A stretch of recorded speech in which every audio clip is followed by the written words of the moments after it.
Китайский автономкада прокачка жасау қалай болады? Қазір көрсетем. Мынау бізде ключтың суреті тұрады и температураны төмендететін минус қой. Сол екеуін бірдей басамыз. Бірдей бассаңыздар, бізде мында цифра шығады. 0,20 деген. Мысалы, ол 20 секунд прокачка жасайды деген сөз. Ал сіз олардың уақытын көтерсеңіз болады, мысалы. Мысалы, бұл 1 минут 20 секунд. Одан кейін не окейді басасыздар. Әне. Міне бізде насос. Насос бізде уже прокачка жасап отыр. Бактан бері қарай суық келіп жатыр. Автономка қосылып тұрған жоқ. Прокачка жасап отыр.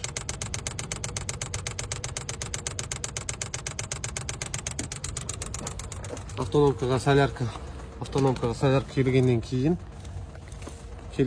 сіздер уже мына жерде қосу кнопкасын бассаңыздар, өзі өшіп қалады.